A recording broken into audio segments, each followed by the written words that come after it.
Part 2, the principle of restoration.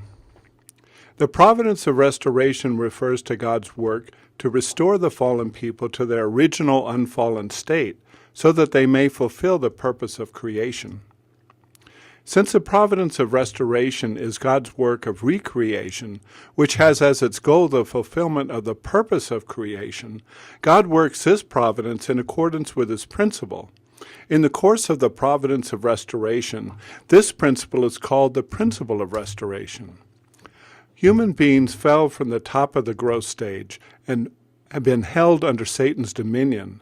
To be restored, we fallen people, first need to go through a course to separate Satan from ourselves in order to restore ourselves in form to the spiritual level which Adam and Eve had reached before the fall, the top of the growth stage. 2. On this foundation we are to receive the Messiah and be reborn, remove our original sin, and thereby be fully restored to the original state of human beings before the fall. 3. Finally, by following the Messiah, we should continue our growth to maturity. 4. Where we can fulfill the purpose of creation. If the first human ancestors had reached perfection, they would have lived relating only with God. However, due to their fall, they joined in a kinship of blood with Satan. Hence, immediately after the fall, they found themselves in the midway position between God and Satan, and that where they were relating with both. A fallen person will go to God's side if he makes good conditions, and to Satan's side if he makes evil conditions. When someone has lost his original state or position, he must make some condition to be restored to it. The making of such conditions of restitution is called indemnity. How does a condition of indemnity compare with the value of what was lost? An indemnity condition can be made at a price equal to or less than or greater than the value of what was lost. As for the method, an indemnity condition is made by reversing the course through which the original state was lost. It is we ourselves who must fulfill the necessary indemnity conditions as our portion of responsibility. For us fallen people to receive the Messiah, we must establish the foundation for the Messiah. To establish this foundation, since an indemnity condition is established through a reverse course of the failure, we must know how Adam failed to achieve the purpose of creation. First, Adam should have established the foundation of faith by keeping strictly God's commandment and passing through a set growing period. Second, Adam should have established the foundation of substance. After establishing an unshakable foundation of faith, he was then to become one with God, thereby becoming a perfect incarnation of the Word and attaining individual perfection. However, Adam failed to establish these conditions, and thus failed to achieve the purpose of creation. Therefore, in order to receive the Messiah and complete the purpose of creation, we must restore the foundation of faith and the foundation of substance, and thereby the foundation for the Messiah. In order to restore the foundation of faith, first there must be a central figure. Second, a condition must be offered. Third, a numerical period of indemnity must be completed. In order to lay the foundation of substance, we must make the indemnity condition to remove the fallen nature. For the providence of restoration to be accomplished in Adam's family, the members of his family had to make certain conditions of indemnity to restore the foundation of faith and the foundation of substance. On these two foundations, the foundation for the Messiah was to be established, and the Messiah could have come to Adam's family. We must set up a condition substituting for God's word. For Adam's family, this object was a sacrificial offering. The foundation of faith also requires a central figure. Instead of Adam, his sons Cain and Abel offered the sacrifice. What was the reason for this? God symbolically divided Adam, who embodied both good and evil, by giving him two sons, Abel representing good and Cain representing evil. God set them in positions where each dealt with only one master, God or Satan, and had them offer sacrifices separately. Abel made the offering in a manner acceptable to God, and in this way he successfully laid the foundation of faith. In order for the foundation of substance to be laid in Adam's family, Cain had to fulfill the indemnity condition to remove the fallen nature by submitting to Abel so that God could gladly accept Cain's sacrifice. In the providence of restoration in Noah's family, the central figure to restore the foundation of faith was Noah.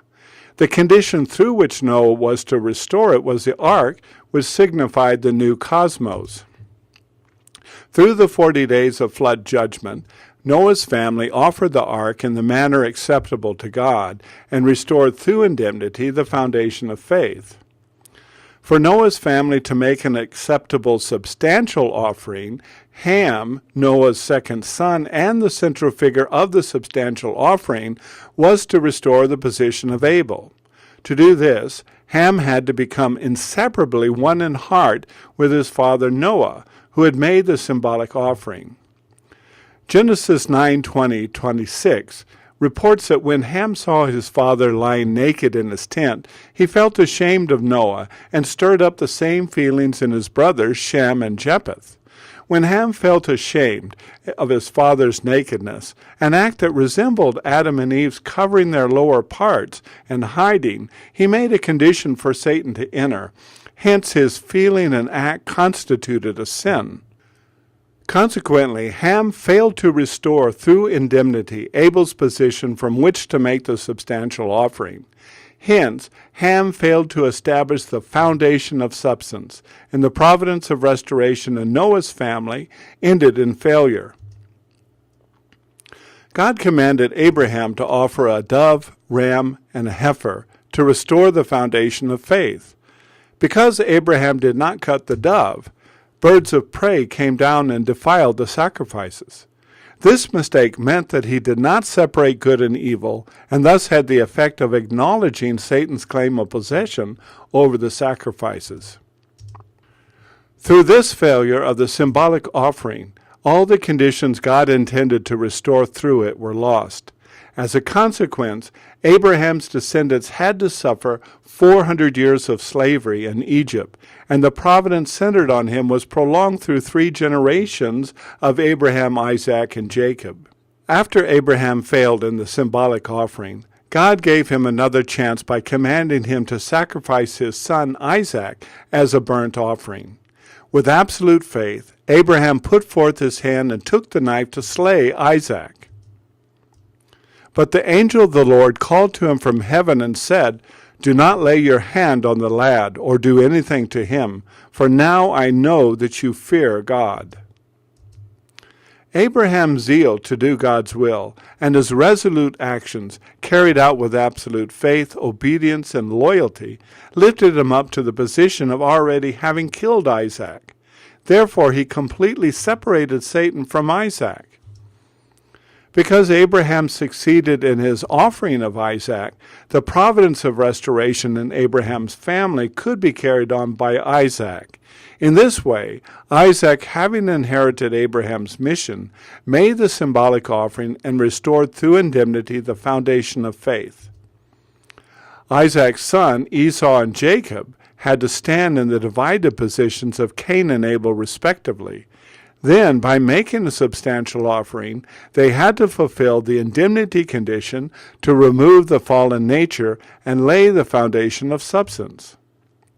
Jacob was victorious in the fight with the angel and restored dominion over the angel. Thereupon he received the name Israel and laid the groundwork upon which the chosen people would be established. When Esau opened his arms and affectionately welcomed Jacob as he returned to Canaan, they fulfilled the indemnity condition to remove the fallen nature. Their victory restored through indemnity horizontally in one family the long vertical course of history in which God had been working to restore the foundation of substance. The foundation for the Messiah was established in Abraham's family despite the failure of Abraham's symbolic offering. God regarded Abraham, Isaac, and Jacob as the same person with respect to his will, even though they were 3 different individuals.